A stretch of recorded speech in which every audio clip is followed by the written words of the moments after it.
In 1982, Lyn Dawson, nurse, mother of 2 young girls, and wife to a husband who was cheating on her with one of his high school students, disappeared. That's a mouthful. She was never seen again, but police failed to pursue the cheating husband. But then a determined journalist and podcaster stepped in. We're previewing one of the most acclaimed true crime podcasts of all time, The Teacher's Pet. That's on this episode of So Much Crime. So Little Time. Don't you just hate being left out of something really fun and really cool? I really do. I feel like that's how people who have not gone on to patreon.com/so much crime, so little time must feel. Because they're missing out. They're missing out on the early release episodes, the bonus content, the outtakes, and they're missing out on supporting the show. And you know, there's a free trial where you can get to explore what we actually have on offer there. You know, I have had some really great conversations with some of our Patreon supporters. I think the community there is really awesome. It's a way to get in touch directly with us, give us your feedback, to suggest things that we might want to cover in the future. We've done some of that before, or just to give us notes on what you like or don't like, and get more of what you like and less of what you don't like.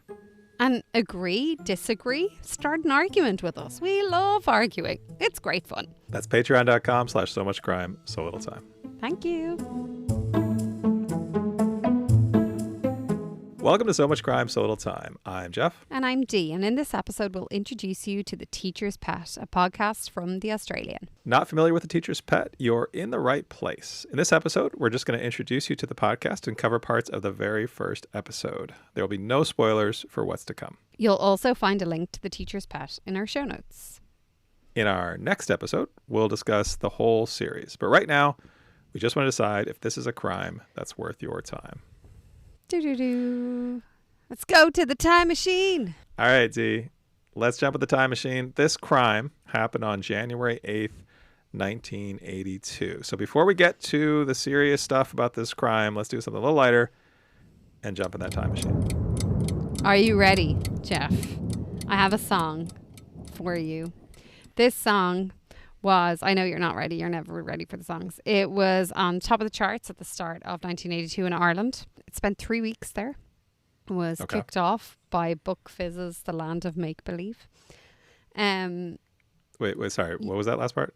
It was kicked off the top of the charts by Buck Fizz and their song The Land of Make-Believe. So. Sure. This bodes well. You have to know the band, if nothing else. You have to know the band. Okay. I'm going to do a flat read. They passed me by. All of those great romances you were, I felt, robbing me of my rightful chances. My picture clear, everything seemed so easy. And so I dealt you the blow. One of us had to go. Now it's different. I want you to know. This sounds familiar. This is a song I might actually know. I mean, sure. It's a band I should know. Yeah, I'm going to read you the chorus, but I'm going to skip the first 2 lines. So it goes, is crying, is lying in her lonely bed, staring at the ceiling, wishing she was somewhere else instead. Is shaking with a heart that's breaking.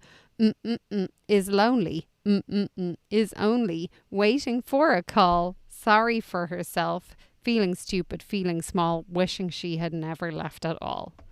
I actually said the name of the song as I was doing a flat read there and was like, whoops. Still missed it.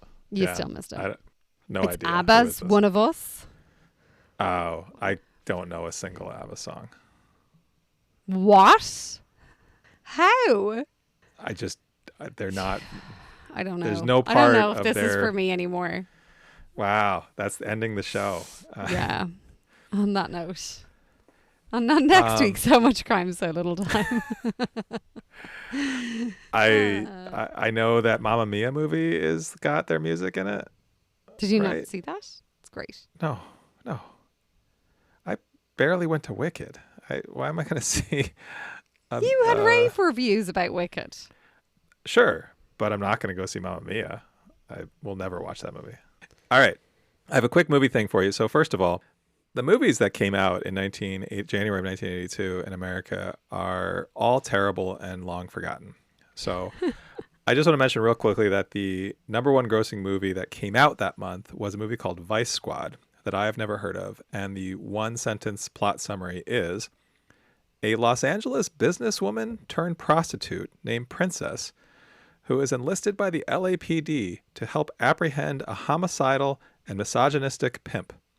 So first of all, no, we're going to just let that go. But all right, but the number one grossing movie in January of 1982 came out long before, but was still out in January. And this is a movie that got a lot of really good reviews and was very popular, but I found one bad review. I mean, it got more than one bad review, but I found one bad review, and I'm going to read you some of this and see if you can guess what movie this is. Are you ready? Yeah, I wasn't born in 1982, just to let you know that. Doesn't matter. This is a movie that was so popular, you're going to know this. I have this as a screenshot of a newspaper page from 1982, or whenever this was actually from.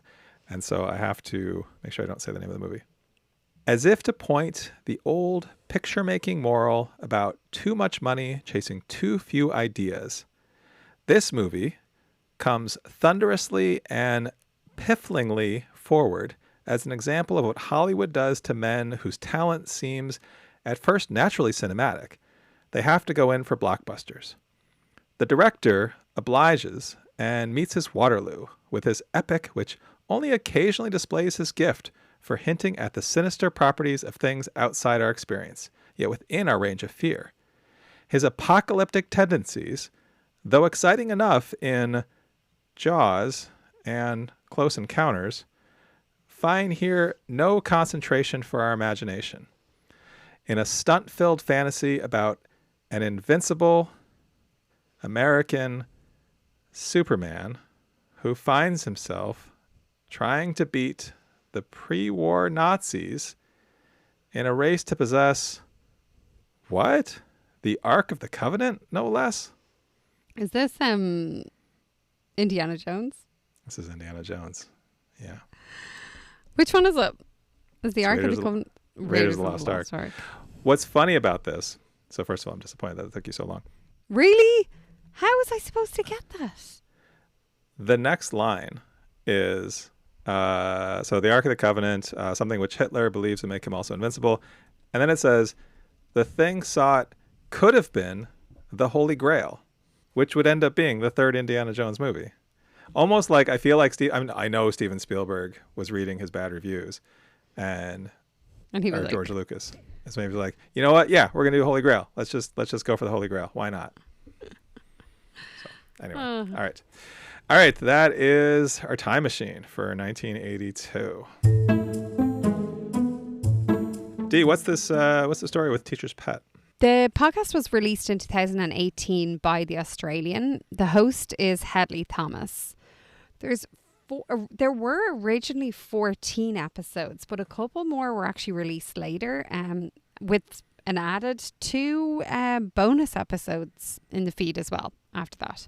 The length here, we're talking between 45 minutes to, hold your horses, 2 hours. Most, though, are about the hour mark. So, Jeff, tell me, what's the story? First of all, we should probably note this is one of the longest podcasts we've ever covered. It is, and yet we will say it time and time again. Anytime we go looking for recommendations on what to cover, this one comes up so often. And it is really nice to bring people podcasts that they might not have heard of before, such as Japan Crime Desk. But we have to cover this. We just have to. Yeah.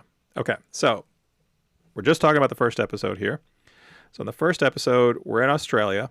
We're north of Sydney. There's this woman, Lyn Dawson, who disappeared in January of 1982 and was never found. So her husband is a guy named Chris Dawson. He was suspected of foul play, but I mean, so all I'm talking about here is stuff that we know from the first episode. He was never charged. We do know that he was having an affair with this young woman named Joanne, who was actually a girl. She was a high school student. She moved into their house 2 days after Lyn disappeared. And then in this episode, we get some background on Lyn and Chris. They started dating when they were teenagers. We get a lot from a woman named Julie, who is Lyn's one of her good friends. She does also tell a story about how Chris was basically bullying Lyn and threatening her shortly before she disappeared. Also told her that Joanne, his high school mistress, was going to be moving in with them. We get a little bit about how Chris seemed to sort of maintain this story that Lyn was out there somewhere, including this reference to where he thinks he like sees her on an episode of Antiques Roadshow. So but random. yeah, but then the host, by the end of the episode, the host is pretty much telling us, the host is convinced that Lyn is buried somewhere in the bush near the Dawsons' home, north of Sydney. So that's a lot, and I didn't even touch on the twin brother or some of the other crazy bits I didn't get into.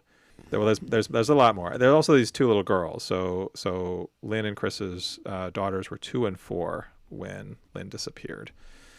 But there's a lot more detail in this first episode. But Dee, where do we start with this one? As you said, there's a lot. There's so much in this episode, so much we've just mentioned, even in that recap there. It's kind of hard to believe that there's another, 15 episodes to go when there's been so much covered here. I don't know. Jeff, I love it. Why? Why do you love it? I don't know. It's fascinating. Like, it is.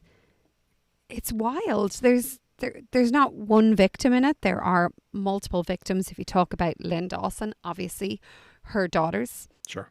Joanne, the teenager who was seemingly groomed by Chris Dawson.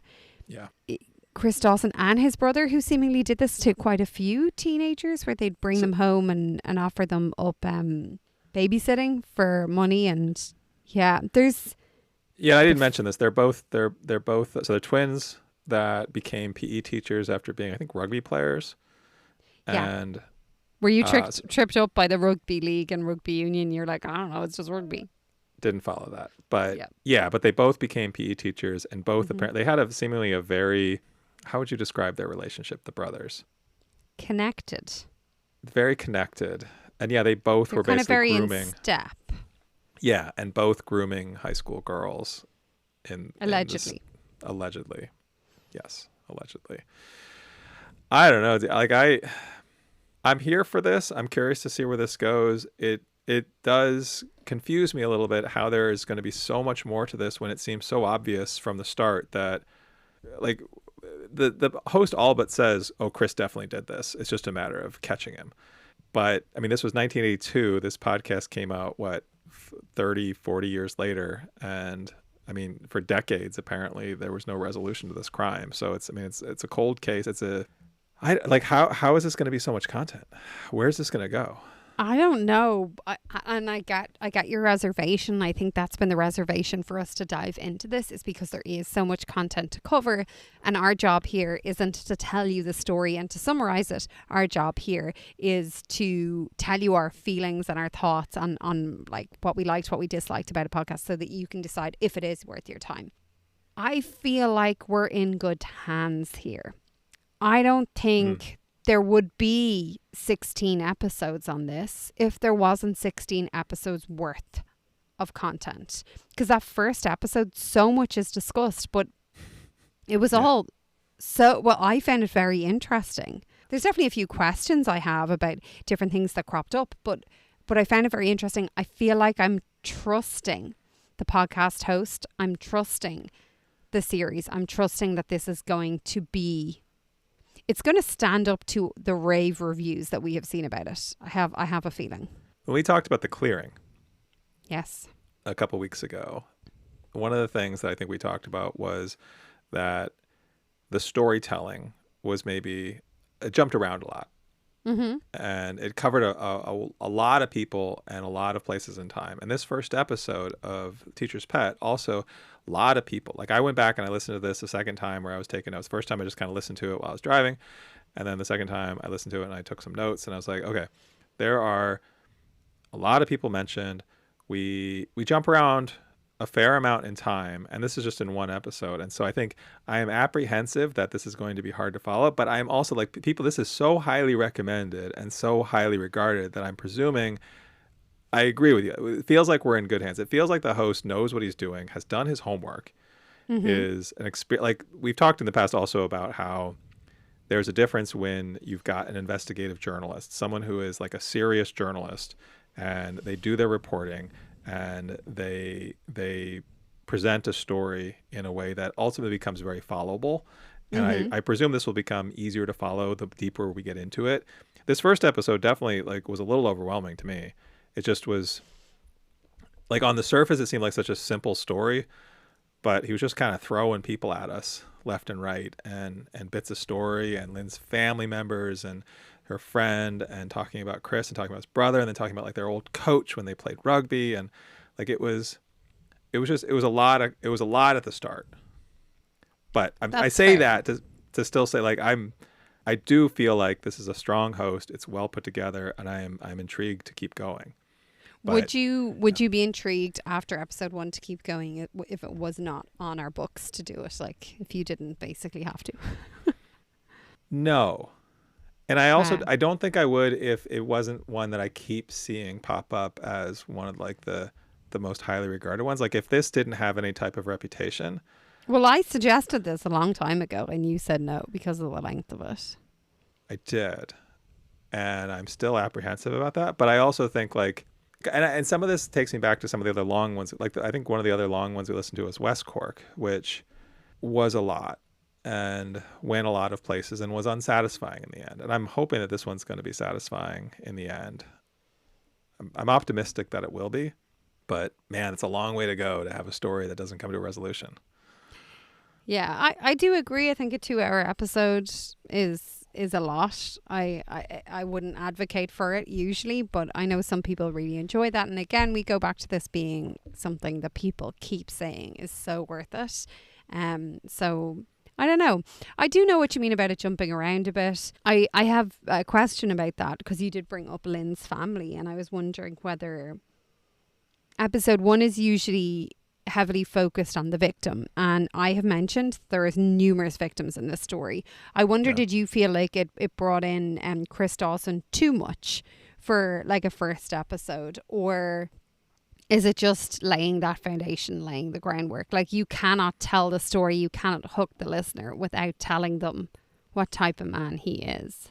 I think a man whose sort of defining characteristic is that he is a PE teacher who allegedly preys on teenage girls to the point where he's going to move one of them into his home with his 2 and 4-year-old daughters, and they start calling this woman mommy. That's what we learn in this episode. It's real hard to find any redeeming qualities in a guy like that. No, so but my point is more like, do you think that it should have been more focused on Lyn? Oh. Yeah, I actually, that's a good point. I hadn't thought of it till you asked it, but yeah, I think this was too maybe broad and kind of plot focused and world building, and not so much like a different version of this would have just been more narrowly focused on Lyn. That's what you're asking, right? I think we've seen that in other shows. Yeah. Yeah, I feel like it was just giving us loads of really, really short strings. And we know that there's so many short strings. And right now it's like, how does this all connect? Like, how did we get there? Like, how does Joanne end up moving in? How did the police never question him? Like, how is this happening? We never get there. Right. And so I feel like the point of this episode was to give us all the short strings and to go with it from there. So yeah, I mean, it's certain, like I walk away from this episode thinking it's confounding that the police didn't immediately suspect him. I get, and it's said in this episode, like it was 1982, it was a different time. Sure. I get that, but I mean, husbands were still killing their wives and police were still police. And yeah, but were the police caring? So maybe not. And that's maybe the thing to take away from this. But this is like a rugby guy in Australia. Is that a big deal? I doubt it if he became like a PE teacher. It doesn't sound like he made it very far, but you know, you look across the last, whatever, 4 decades in America, how many stories come out about famous people getting away with stuff, or anyone getting away with stuff, because police weren't bothered. They weren't going to look into it. Like, this guy was crystal clean. What did Lyn's sister said? He didn't smoke. He didn't drink. Her Lyn Dawson's mum said, or apparently viewed him as like a healthy living person, healthy lifestyle. Like, this facade was there. Let me ask you this, from a storytelling standpoint, from a mystery standpoint. Is there mystery here? Like, is there any doubt in your mind that Chris is guilty? No, not right now. But so that's like, an interesting is choice. that being teed up? Is that being teed up like that? I think it is. And I think that's an interesting choice, to come out of the gate and say, okay, so nothing has been proven. We don't know anything, but we're going to present this scenario in which all signs, and maybe where we're going to go is there's going to be other people who maybe come in, others, like the story's going to get more complicated. I presume it has to get more complicated. We can't have that many episodes and that much time and it not get more complicated. But so we're both sitting here saying, oh, she definitely didn't just run off and disappear. And we definitely think that he's guilty of something. And all signs seem to point to this being a murder story, and that he's going to eventually get caught. So, like, a different approach would have been to make this more of a mystery. Of this woman disappears, she just disappears with no trace, and we have no idea what. Like, he could have been presented more sympathetically, because we do hear this story about him seeing a woman who thinks is her on Antiques Roadshow, but it was sort of presented in a way of like, can you believe this guy? Still, like, trying to say to people, hey, I saw her on this show, rather than, oh, this husband is still searching for his wife out there in the world. No, this is a guy who moved his teenage mistress into the house 2 days after she left. I mean, I think that also comes back to the mystery. Like, this age, like, he obviously was brazen enough that he thought he was going to get away with that. That fact alone is so bonkers. I know 1982 was a different time, but what was she, 16? Yeah. And his student? Like, that's illegal here. What are the laws in Australia? How is that not illegal? I don't know. They're wild over there. How do you not lose your job, let alone go to jail? I don't know. I'm sure that'll come out. Surely they're going to say he was giving her safe refuge, or if in 2025 she's not even just there, she's like bopping around topless in his back garden, like minding his kids. If at my kid's high school we hear, oh yeah, the PE teacher, yeah, there was a sophomore who just moved in with him, and yeah, his wife, oh, she just disappeared. We don't like. There's no way that guy still has a job. There's no way that guy isn't in jail. There's surely there are stories from the 80s in America where this stuff was happening. There's stories in Ireland in the 80s of priests having babies, like, not themselves, not giving birth, but you know, like, this stuff happened. That would be an amazing story. It would be an amazing story. This stuff happened. And so, like, you have to remember, first of all, you're not in America. And second of all, it's like 40 years ago. Like, you think about the 80s and you think 20 years ago. That's not the case. You're not that young. Wow, that's where you went with that. Okay. Yeah. All right, so... Oh, one other question I had from you is, we hear so much from, is it Julie, the neighbor? I can never Julie. Her name is Julie Andrew, by the way. Not Julie Andrews. It's Julie Andrew. I looked it up. So Julie, I kind of love her. I think she's great. I'm putting her down on my pint list, but I'm also just posing a question here. She's really teed up as someone who's like this integral, like pivotal person in this investigation, in this story moving forward. And I don't know, I have this feeling that something's going to come up about her, like something maybe that, I don't know. It just feels like so many of her memories are like crystal clear. And we just know from experience that memories don't work like that. Like, memories are tainted by what happens after. Even she said she never liked him. She did this, she did that. Like, I'm sure a lot of that's true. I'm not saying that she's lying, but there has to be, and I hope there's some note of, we can't rely on one person's like strong memories throughout the whole time. Like, it can't work like that. So I agree. Something seemed a little bit off about her. It just feels like she's being too, like, I know, and I was her friend and we were such good friends and I said this to her. It just feels a little bit like inserting herself a huge amount into it. And maybe it's a case that they were just like such good friends. And even if they are such good friends, maybe it's just a case that her memories are tainted by what has come after. That's just fact. Yeah. No, I just hope that Hedley Thomas like questions or pushes back on that, or just injects that into the story that, you know, I feel like she's been dealt with hugely as a primary source. A witness is a primary source. Sure. But at what point does the witness become a secondary source because her describing her stories from that long ago are coming from her point of view from years of tainting, like subconscious tainting going on. I mean, decades ago, and we know that memories are really unreliable. Yeah. So it's just something that I was, considering. Well, in the end, I'm definitely curious. I'm definitely eager to keep listening. I think one thing to note, I think when we come back for the recap, we haven't really been trying to exhaustively recap these stories. There's no way we're going to do a comprehensive recap. This is going to be more like, let's pick a couple of things that we really want to talk about and not have our own 2-hour episode. We would love to hear, though, if you have already listened to The Teacher's Pet and you have thoughts and feelings, please send those in to us. As we listen to it ourselves, we'd love to see and hear your thoughts and feelings to bring those into the show as well.